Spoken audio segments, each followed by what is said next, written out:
할렐루야. 네, 오늘 거룩한 주일 예배 자리에 나오신 여러분들을 환영하고 축복합니다.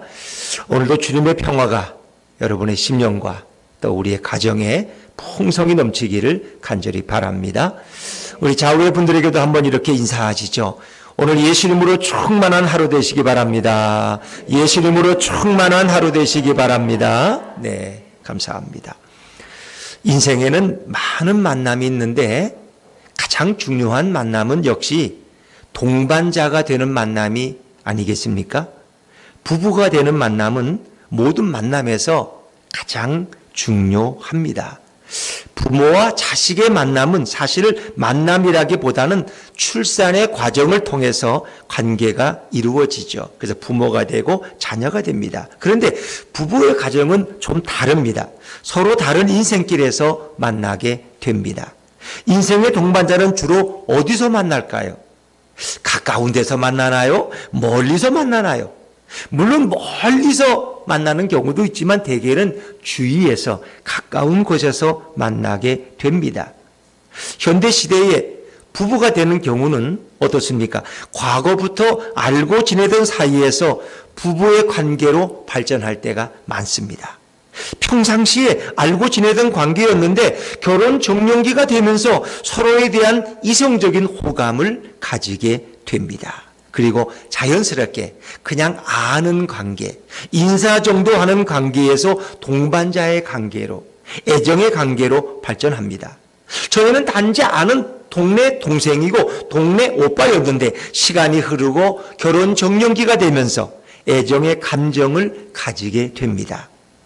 전에는 한 번도 그 사람을 결혼 상대자로 생각하지 않았는데 어느 순간부터 이성으로 여겨지고 더 만나고 싶고 더 가까이 가고 싶고 더 오래 함께 있고 싶어 하는 그런 현상을 겪게 됩니다.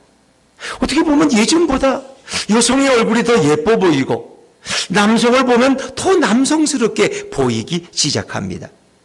갑자기 어느 순간부터 상대방의 얼굴이 더 매력적으로 보입니다. 눈은 더 아름답게 보이고 코는 더 오똑하게 보이기 시작합니다. 우린 그런 걸 뭐라 그래요?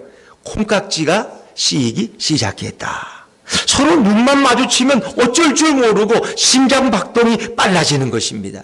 이런 관계로 발전하면서 평생 부부의 관계로 일생을 살아가게 됩니다.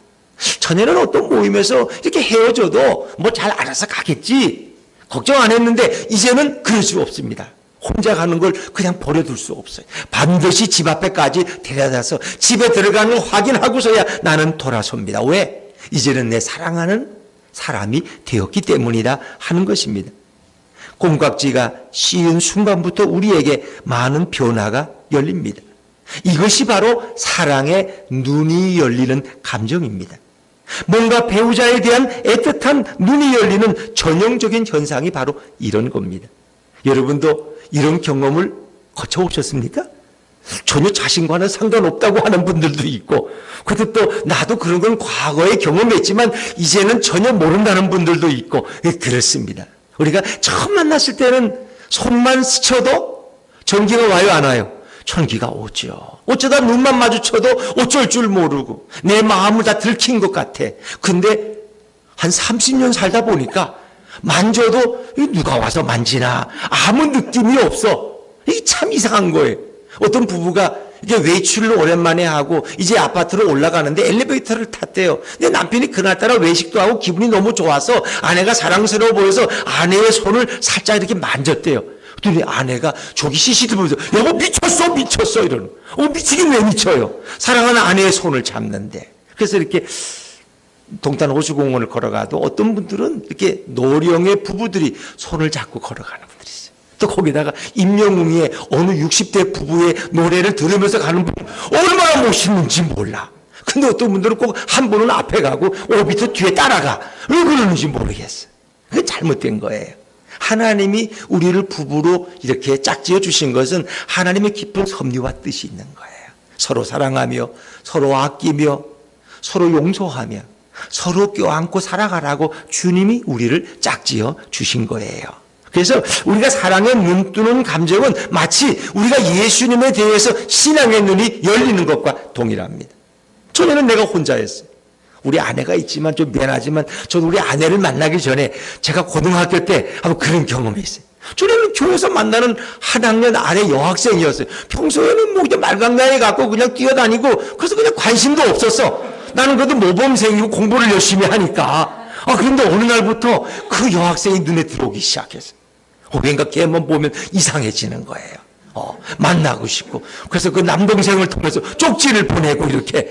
그리고 나서는 집에 돌아왔는데 그냥 그 여학생 생각밖에 안 나. 밥을 먹어도 걔는 뭘 먹고 있을까? 잠을 자도 걔는 지금 잠을 잘까? 왜 내 삶 속에 걔가 왜 들어가 있는 거예요? 왜 거기서 왜 걔가 나와요?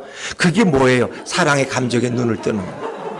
그러니까 지금은 이제 먹을 때마다 우리 아내가 생각나고 우리 아내가 이 음식을 먹을까?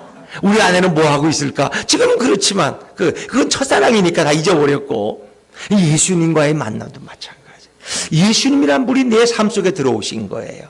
이제 내가 아침에 깨어나도 예수님 굿모닝 잘 주무셨어요? 우리 예수님 저와 함께 오늘 당신이라고 애쓰셨죠? 오늘 예수님 때문에 내가 힘을 냈어요. 내 주위에 늘 예수님이 계신 걸 느끼고 고백하게 되는 거예요. 아침에 일어나서 혼자 자는 방에 굿모닝 예수님 잘 주무셨어요? 미친놈이네. 그렇죠. 그러나 예수님을 깨달은 사람, 예수님이 나와 동행하심을 아는 사람, 그렇게 인사하고 예수님을 느끼며 살아갈 수 있다는 것입니다. 자, 부활하신 예수님께서는 엠마오로 도망가는 두 제자에게 나타나십니다. 두 제자는 예수님의 부활을 믿을 수 없어요. 남들은 뭐 가서 달려가서 빈 무덤을 봤다고 예수님이 거기에 계시지 않았다고 얘기하지만 그들은 관심이 없었어요. 예수님이 죽었어요. 십자가에 죽는 걸 보았어요. 그리고 무덤에 묻히는까지 확인했어요. 이제 뭐가 더 필요 있어요? 이제 내겐 아무런 소망이 없어요. 엠마오로 가서 농사나 짓고 사는 것밖에 없어요. 그런데 예수님은 그들과 함께 오랜 시간 함께 걸어가면서 서로의 얼굴을 보며 대화도 나누셨어요. 그렇지만 두 제자는 예수님을 전혀 알아보지를 못했고 깨닫지를 못했습니다. 정작 자신들과 근간에 예루살렘에서 일어난 일을 함께 대화를 나누었지만 그분이 바로 정작 자신들이 이렇게 사랑하고 따르던 너무 안타까워하던 그 예수님의 사실을 전혀 몰랐습니다.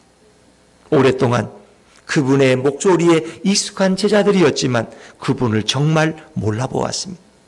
그분의 모습을 너무나 잘 알지만 앞에 있는 그분이 예수님이라는 사실은 꿈에도 생각하지를 못했습니다. 두 제자는 왜 예수님을 몰라보았을까? 예수님이 변장을 하고 와서 몰라보았을까? 예수님이 혹은 여자로 혹은 노인네로 그렇게 변모하셔서 몰라보셨을까? 아니면 예수님이 피부톤을 좀 까무잡잡한 피부톤으로 바꾸셔서 몰라보셨을까? 예수님의 설교를 한두 번이 아니라 3년 동안 수없이 드렸던 제자들인데 정작 대화하면서 그 목소리를 기억하지 못한다면 이건 말이 안 되잖아요. 그렇습니다. 예수님은 목소리를 바꾸지도 않으셨고 얼굴이나 키도 피부색도 전혀 바꾸지 않으셨습니다. 그런데 제자들은 왜 예수님을 몰라보았을까요? 오늘 31절에 그들의 눈이 밝아져라고 말씀합니다. 그들은 바로 제자들이에요. 어느 순간에 제자들의 눈이, 가려졌던 눈이, 닫힌 눈이 열려지기 시작했어요. 제자들이 가려진 눈이 열리게 되었다고 성경은 말합니다. 예수님이 변장하고 나타난 것이 아니라 제자들이 예수님인 줄 모르고 있었어요. 성경은 예수님을 알아보지 못했던 그 책임을 제자들에게 돌리고 있습니다. 제자들의 눈이 닫혀서, 제자들의 눈이 어두워져서 예수님인 줄 알지 못했다는 것입니다. 자, 우리 그 이유를 누가복음 24장 16절에서 한번 읽어볼까요? 여러분 성경에도 보시고 자막에서 보시죠. 같이 읽죠. 시작. 그들의 눈이 가려져서 그인 줄 알아보지 못하거늘. 예수님이 따라오시면서 함께 대화하는데 그들의 제자들의 눈이 가려져서 닫혀서 그분이 예수님인 줄 알아보지를 못했다는 것입니다. 그런데 오늘 31절에는 제자들의 눈이 활짝 열리고 어두워진 눈이 밝아져서 예수님을 다시 보게 되었습니다. 자, 우리 31절 말씀도 한번 읽어볼까요? 31절입니다. 시작. 그들의 눈이 밝아져 그인 줄 알아보더니 예수는 아멘. 그렇습니다. 자, 예수님을 알아보지 못했던 것은 예수님의 문제가 아니라 바로 제자들의 문제였습니다. 왜 예수님을 알아보지 못했을까요? 그토록 긴 시간을 함께 걸었고 함께 대화를 나누었고 함께 서로의 얼굴을 보았는데 왜 예수님을 알아보지 못하다가 31절이 되어서야 갑자기 알아보게 되었을까요? 그것도 예수님과 저녁에 식사하는 자리에서 예수님을 알아보게 되었습니다. 날이 저물어서 너무 오랫동안 함께 있다가 눈이 밝아졌을까요? 아니면 처음에는 다른 사람이라고 생각했다가 점점 그 예수님의 목소리가 기억이 나서 예수님인 줄 알게 되었을까요? 아니면 함께 저녁 식사를 하려고 대하고 앉아서 얼굴을 자세히 보니까, 그리고 예수님의 축사하는 빵을 떼어서 나눠주시는 그 손길을 보니까 그분이 바로 오병이어의 현장에서 그 벳세다 광야에서 떡을 들고 축사하시던 그 예수님인 줄 그들이 알게 되었을까요? 제자들은 예수님인 줄 전혀 알지 못했다가 갑자기 예수님을 알아보게 되었습니다. 왜 지금까지는 예수님을 알아보지 못했을까요? 그렇습니다. 예수님을 알아보지 못한 것은 예수님의 문제가 아니라 바로 인간편의 문제였습니다. 바로 엠마오 길을 가고 있는 절망한 두 제자의 문제였습니다. 사랑하는 여러분, 인간들이 에덴 동산에서 타락하기 전에 하나님은 인간의 모습으로 이 땅에 내려올 필요가 굳이 없었습니다. 하나님은 물론 눈으로 볼 수 없는 영이시지만 인간들에게 자신의 모습을 다양한 방법으로 드러내십니다. 때때로는 목소리로 드러내시고 자신의 거르시는 소리로 자신을 나타내십니다.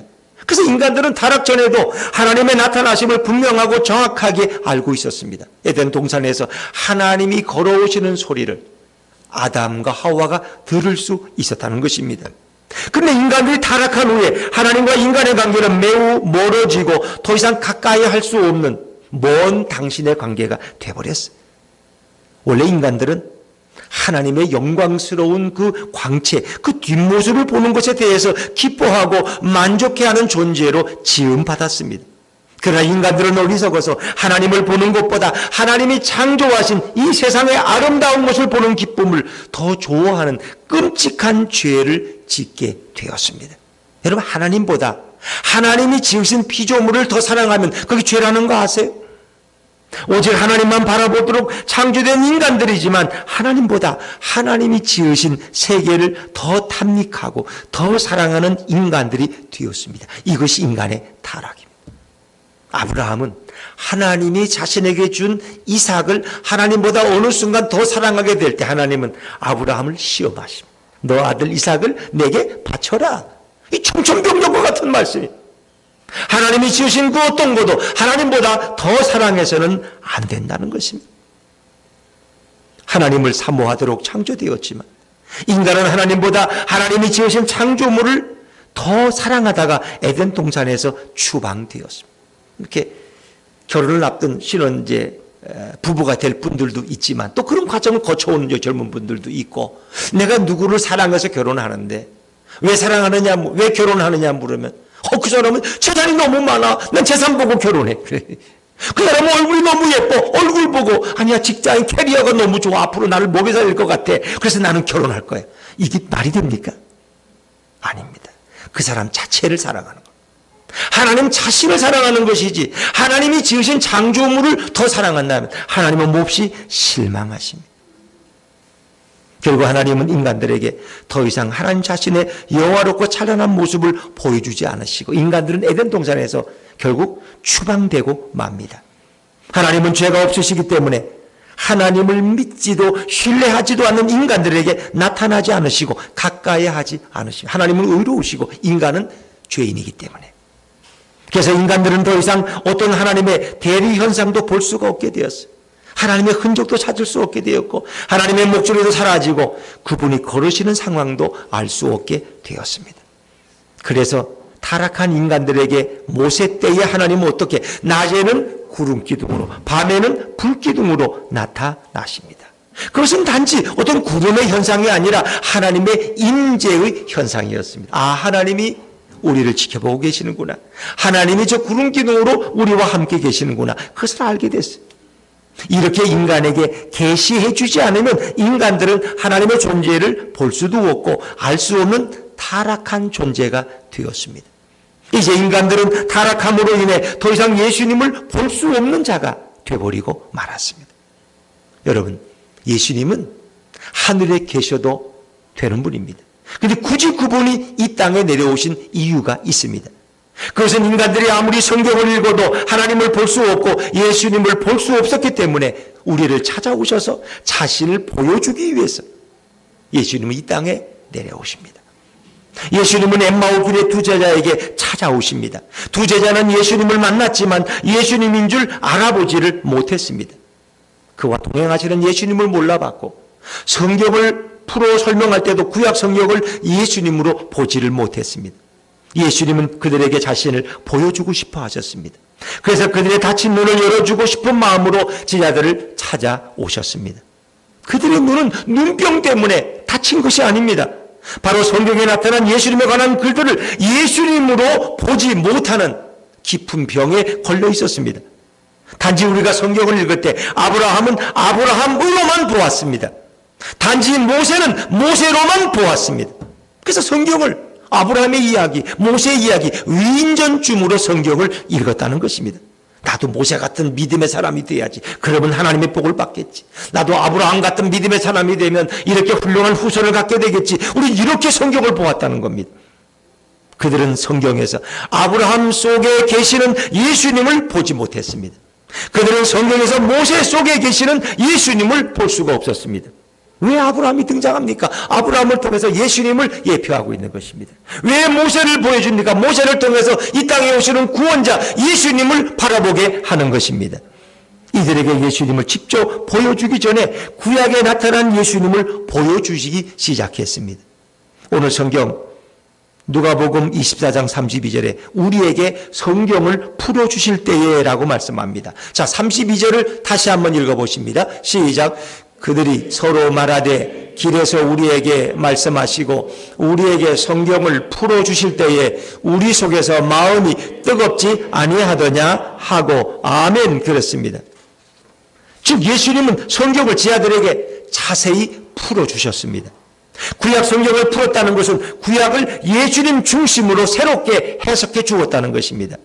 예수님의 관점으로 구약 성경을 새롭게 해석해 주시니 그것이 이해가 되기 시작했습니다. 그럴 때 32절에 우리 속에서 마음이 뜨겁지 아니하더냐. 예수님의 관점으로 성경을 보게 되니까 제들의 마음에 뜨거운 감격이 밀려온 줄로 믿습니다. 말로 표현하기 어려운 감동이 밀려왔습니다. 전에는 냉랭하게 보이던 그 구약 성경이 새롭게 보입니다. 은혜롭게 보이고 완전히 다르게 보입니다. 자신들의 내면에 뭔가 말로 표현하기 어려운 영적인 변화가 일어나기 시작했습니다. 내 마음이 뜨겁지 않더냐? 예수님은 두 제자가 예수님을 알아보지 못하는 그 영적인 소경 현상을 완전히 치료해 주신 줄로 믿습니다. 구약 성경에 나타난 모든 성경 구절을 예수님 중심으로 해석해 줄 때 성경이 신선하고 새롭게 보였습니다. 아니 성경에 이런 얘기가 있었어? 아니 이 말씀이 이런 말씀이야? 그때서야 깨닫게 됐다는 거예요. 예수께서 구약 성경을 새롭게 보여주고 난 이후에 드디어 두 제자는 예수님이 보이기 시작했습니다. 이분이 예수님이나. 근데 예수님을 알아보는 순간 예수님은 사라지셨어요. 구약에 나타난 모세 오경과 선지서와 모든 구약 성경 속에서 나타난 예수님의 모습을 보여주셨습니다. 예수님의 부활한 주님을 알아보지 못한 제자들이 영적 소경의 병을 예수님이 치료해 주기 위해 오셨던 것입니다. 성경에서 예수님 자신을 보여주면 영적인 소경은 저절로 고침을 받게 될 줄로 믿습니다.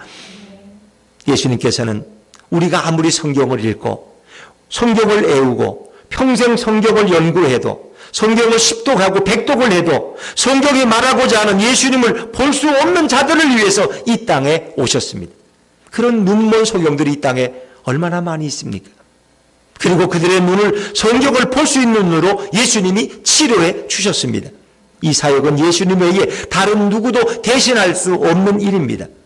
성경에 대해 닫힌 인간의 눈은 인간의 이성과 인간의 논리와 인간의 지혜와 지식으로는 절대로 열려지지 않고 깨달아지지 않습니다. 평생을 경건하게 금식하며 연구만 한다고 해서 진리에 도달할 수 있는 성경이 아닙니다.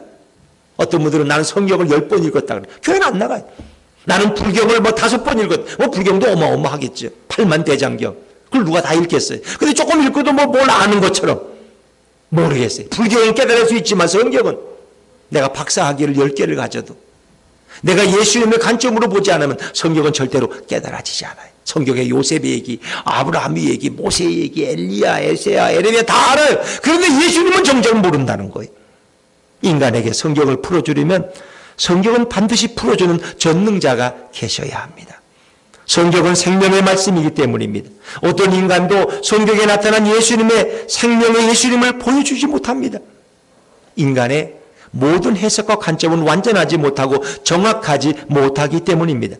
오직 부활하신 주님만이 성경을 완전하고 정확하게 풀어주실 수 있는 것을 믿으시기를 바랍니다.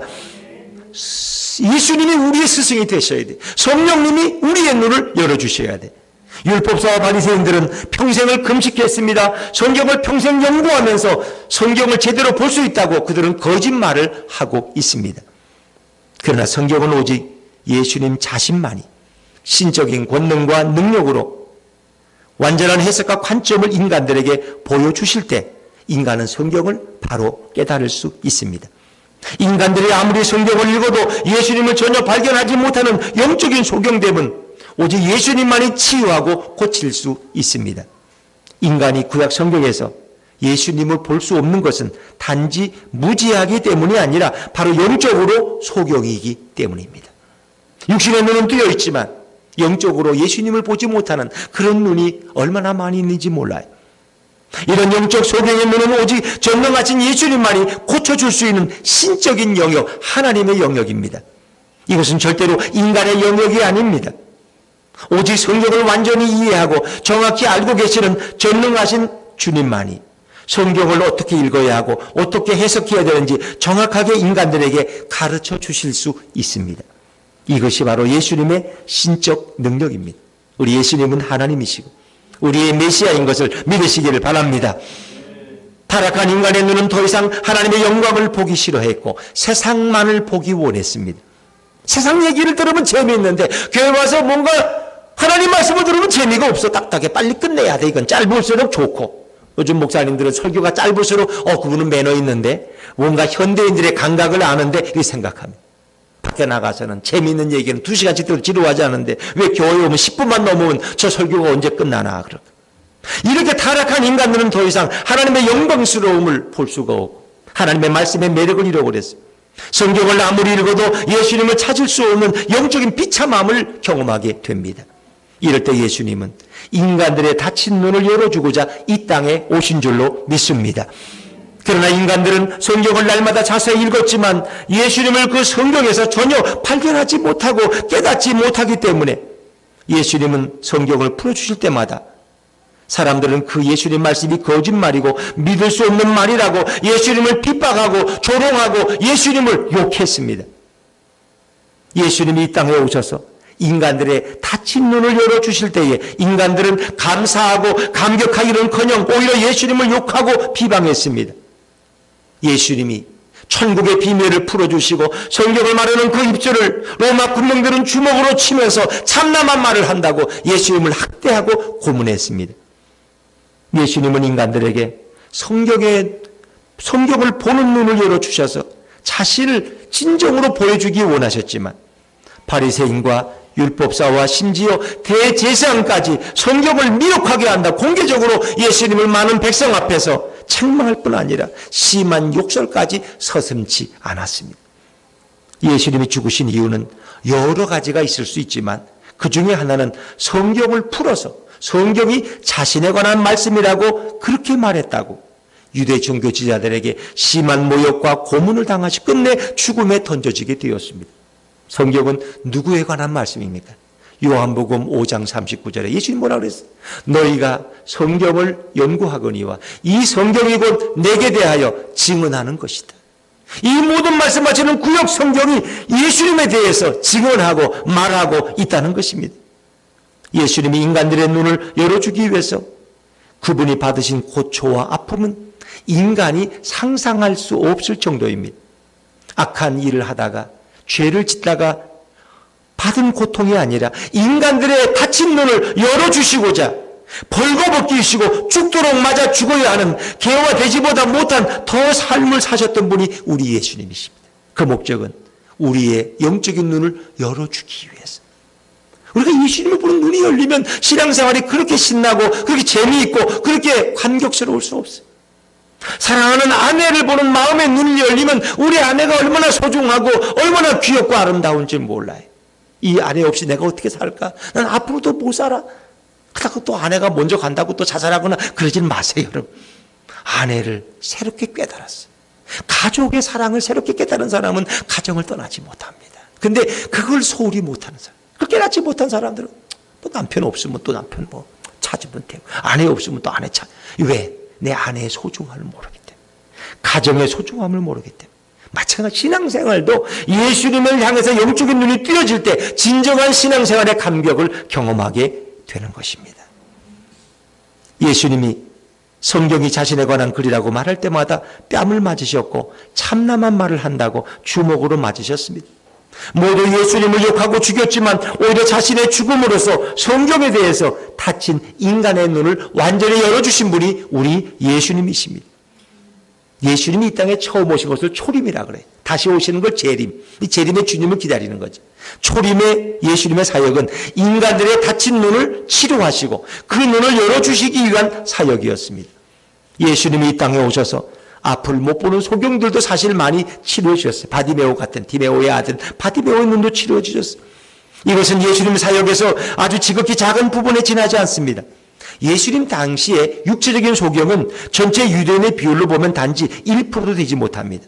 그러나 당시에 아무리 성경을 읽고 아무리 성경을 연구해도 예수님을 볼 수 있는 눈이 열리지 않았던 사람들은 거의 100%였습니다. 전체 유대인들이 예수님을 알아보지를 못했습니다. 이들이 진짜 소경이었습니다. 앞을 못 보는 소경은 이 세상을 살 때에 불편함이 많지만 구원에 이르지 못하는 중한 병이나 죄는 결코 아닙니다. 그러나 성경에서 예수님을 볼 수 없는 자들은 진짜 소경입니다. 진짜 소경입니다.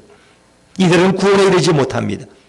율법사들과 평생 성경을 연구하던 자들이 여기에 속한 부류입니다. 그들은 성경에서 예수님을 볼 수 없는 죄로 인하여 구원에 이르지 못하고 결국 버림을 당하고 맙니다. 예수님은 바로 이런 영적이면서도 진짜 소경이었던 버림받은 인생들에게 찾아오셔서 성경에 나타난 예수님 자신의 모습을 볼 수 있는 눈을 열어주시는 놀라운 사역을 하셨습니다. 예수님의 초림의 사역은 예수님을 볼 수 있도록 눈을 열어주시는 사역입니다. 예수님은 많은 비유로 자신이 누구인지 볼 수 있도록 눈을 열어주셨습니다. 예수님은 많은 기적과 이사로 자신이 누구인지 볼 수 있도록 닫힌 눈을 열어주셨습니다. 성경은 누구도 스스로 열어볼 수 없습니다. 성경을 볼 수 있는 눈을 인간이 스스로 가질 수도 없습니다. 그럼에도 불구하고 어리석은 인간들은 내가 신학교를 나왔는데, 내가 박사학위가 몇 개인데, 내가 세상의 학력이 높은데 자신들이 스스로 성경을 볼 수 있는 능력을 가지고 있다고 착각합니다. 그래서 스스로 성경을 연구하는 자들이 언제나 넘쳐납니다. 근데 그런 분들 있죠. 저기 지방 울산 무슨 대학의 그 교수임 이정훈 박사라는 분, 그분은 원래 예수 믿는 사람들 필요하던 분이에요. 그분은 기독교를 이 땅에 사라지게 하는 것이 그분의 목적이었어요. 그래가지고 불교와 손잡고 기독교를 말살시키는, 그래서 기독교는 이 사회의 반기독교적인 것, 기독교는 도움이 안 되고 어떻게든 하여튼 기독교에 관한 건 뭐든지 반대하는 운동을 주도했던 인물이 그라는 걸 아세요, 여러분? 이정훈 박사가 원래 법학을 공부한 사람인데 그 사람이 그래요. 그래서 무슨 교회가 뭐냐 하면 그걸 예리 없이 비판하고 그거를 끌어내리는 일을 열심히 하던 사람이에요. 그래서 오늘도 근데 가끔 지피지기는 백전백승이라고, 저걸 알아야 저걸 이기죠. 그래서 가끔 기독교 TV를 본다는 거 아세요? 목사들의 허물을 거기서 봐요. 목사들이 또 거짓말 하네. 아유 저 허구 저 거짓말 하는 거 봐. 그걸 알아야 또 비판하니까. 그래서 어느 날 어느 목사님이 설교하는 걸 듣고 있었어요. 근데 그 목사님의 설교를 듣다가 자기 가슴이 뜨거워지기 시작했어요. 그리고 자신의 몸이 사지가 마비가 됐어요. 움직이질 못하. 놀라운 일이죠. 그리고 나서 오랜 시간 후에 깨어나게 됐어요. 조금씩 몸이 움직여지기 시작했어요. 그러면서 그런 마음에 평화가 찾아오고, 내가 핍박하던 예수가 그분이 진짜 살아계신 메시아구나. 그걸 깨닫게 됩니다. 그리고 이제 그분은 기독교의 대변자가 됐어요. 놀랍지 않습니까? 하나님이 그의 눈을 열어주신 거예요. 이어령 박사, 세계적인 석강 아닙니까? 그분이 이화여대 교수일 때 기독교를 제일 비판한 사람이 그분이에요. 기독교 대학에서 기독교를 비판하고 하나님이 어디 있느냐고 말하는 사람이 이어령 박사예요. 그분이 이제는 예수 부활의 증언자가 된 줄로 믿습니다. 어떻게 설명해요? 하나님이 그의 눈을 열어주신 거예요. 그러니까 자기 힘으로 스스로 깨달은 게 아니에요. 이건 성령님이 역사하셔서 내 영적인 눈을 열어줄 때 예수님을 깨닫게 되고 예수님을 알게 되는 거예요. 좀 미안한 얘기지만 신학교에도 영적 눈이 안 열린 교수들이 가끔 있어요. 자기 예수님 부활 못 믿겠대. 어떻게 그런 교수가 뭘 가르치는지 몰라. 빨리 내려와서 농사나 짓지. 그리고 교수 일하고 있어요. 1억이 넘는 사례비를 받으면서. 예수님의 눈이 열려. 예수님 부활을 못 믿는데 그건 무슨 교수야. 목사도 아니고 신학 박사 될 수 자격이 없는 거죠. 그 사람은 학문적으로만 성경을 아는 것이지 영적인 눈이 닫힌 진짜 소경이다. 여러분, 성경은 자신의 힘과 능력으로 볼 수 있는 말씀이 아닙니다. 어떤 인간도 성경을 볼 수 있는 안목을 가지고 있지 않습니다. 그래서 누군가의 도움이 필요한데 그 도움을 줄 수 있는 분이 바로 우리 예수님인 줄로 믿습니다. 예수님만이 도움을 주실 수 있어요. 성경은 예수님이 찾아오셔서 볼 수 있는 눈을 열어주셔야 합니다. 성경은 예수님에 관한 책입니다. 우리 옆에 분들한테 한번 말씀하세요. 성경은 예수님에 관한 책입니다. 시작. 성경은 예수님에 관한 책입니다. 예수님만이 성경을 열어줄 수 있는 눈을 주십니다. 인간들은 예수님의 모습과 성경을 대조할 때 드디어 성경의 모든 말씀들을 다 이해할 수 있습니다. 예수님과 성경을 대조하는 눈이 없으면 성경은 절대로 열려지지 않습니다. 모든 성경은 다 예수님과 연결되어 있습니다. 예수님의 모습을 먼저 보고 성경을 읽으면 그 성경이 반드시 활짝 열립니다. 그러나 성경만 보고 예수님을 알지 못하고 예수님을 믿지 않고 예수님을 영접하지 않으면 아무리 성경을 읽어도 유대교처럼 천주교처럼 저 이단들처럼 예수님을 모르는 종교가 되고 맙니다. 성경이란 예수님과 연결해서 볼 수 있는 눈이 있어야 성경의 모든 말씀들이 이해가 됩니다. 엠마오 길의 두 제자는 예수님과 오후 내내 동행했고 저녁에 함께 음식까지 먹습니다. 그러나 함께 했던 그분이 예수님이라는 사실을 그전까지는 전혀 몰랐습니다. 두 제자가 성경을 읽어도 예수님에 대해서 깨닫지 못했고 예수님에 대해서 볼 수 없기 때문에 예수님은 구약의 모든 성경에 나타난 자신에 관한 구절들을 하나하나 끄집어내서 풀어주고 자세히 설명해 주십니다. 그때 두 제자의 마음은 뜨거워지며 서서히 영적인 눈이 열리게 되었습니다. 말씀을 통해서 눈이 열린 줄로 믿습니다. 예수님이 말씀을 설명하실 때 눈이 열렸어요. 말씀을 통해서 마음이 뜨거워졌습니다. 말씀으로 인해서 곁에 계신 예수님을 볼 수 있게 되었습니다. 말씀이 열어주시는 예수님으로 인하여 그 어려운 말씀도 쉽게 이해가 됩니다. 구약의 어떤 학자보다 엠마오 길의 두 제자는 성경을 더 깊게 보게 되었습니다. 예수님처럼 구약 성경을 볼 수 있는 안목과 능력을 가지게 되었습니다. 어려웠던 구약 성경이 너무나 쉽고 너무나 재미있는 말씀이 되었습니다. 또한 이해하지 못할 부분이 없어지고 모든 성경이 정확하고 분명하게 이해되고 받아들여지기 시작합니다. 그뿐만 아니라 부활하신 예수님을 친히 볼 수 있는 눈도 가지게 되었습니다. 많은 사람들이 선망하던 그 부활의 주님과 가장 오랫동안 시간을 함께 하면서 함께 대화를 나누고 함께 교제를 나누며 식사할 수 있는 특권을 가지게 되었습니다. 이 세상에 가장 많이 팔린 책이 무슨 책이에요? 성경책이에요. 썬데이 서울이 아니고 주간경향이 아니고 성경책이에요. 가장 많이 역사 속에 이렇게 많이 팔리고 많이 읽히고 집에 가지고 있는 책은 없습니다. 성경 외에는. 성경을 많은 사람들이 읽지만 제대로 정확히 읽는 사람은 매우 소수에 지나지 않습니다. 단지 성경을 읽어서 성경을 깨닫을 수는 없습니다. 성경을 읽을 때 반드시 예수님을 보아야 합니다. 많은 현대인들이 성경을 읽으면서 예수님을 보아야 합니다. 세상에 많은 성경에 대한 성경 공부나 지식을 얻는 그런 과정들은 많습니다만은 그런 과정들을 다 환영하지 못하는 것은 예수님을 보지 못하게 할 수도 있기 때문입니다. 성경을 지식적으로 알고 자랑하지만 정말 예수님을 모르는 겁니다. 성경을 바로 이해하는 그 알고리즘, 성경을 여는 열쇠, 키는 바로 예수님인 줄로 믿습니다. 우리가 동화에 나오잖아요. 열려라 참깨? 그러니까 그 알리바바 40명의 도둑, 그 문이 쫙 열리잖아요. 그 메시지, 그 여는 키가 바로 예수님. 성경은 예수님으로 풀어질, 열려질 줄로 믿습니다. 그렇게 예수님을 통해서 성경을 읽은 자들은 결국 구 안에 계시는 예수님을 통해서 자신의 인생이 바뀌는 놀라운 경험을 하게 됩니다.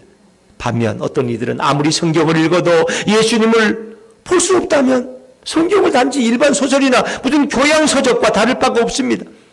그러나 성경을 예수님의 관점으로 읽게 되면 일반 서적과는 전혀 다른 진리의 차원으로 눈이 열리게 됩니다. 성경의 눈이 열리면 예수님을 보게 되고 그분의 놀라운 영광과 풍성함을 날마다 맛보게 될 줄로 믿습니다. 이렇게 되면 인생을 보는 눈이 달라집니다.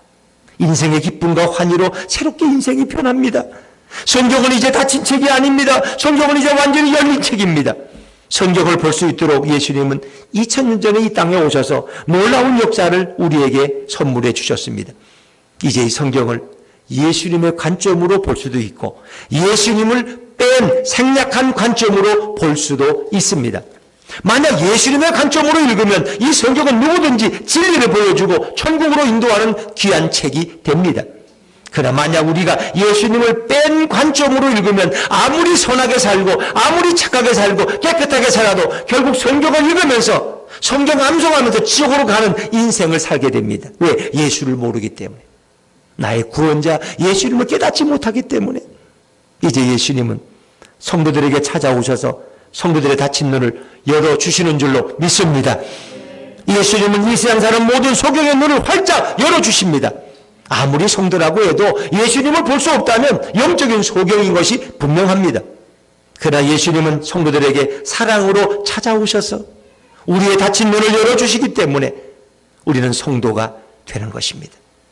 성도들은 하나님의 영광의 광채를 다시 볼 수 있고 그 하나님의 영광의 은혜를 누리며 살게 됩니다. 예수님께서 성도의 인생에 나타나서 두 손을 드시고 빵을 드시고 축사해 주시는 그 모습을 우리는 보게 됩니다.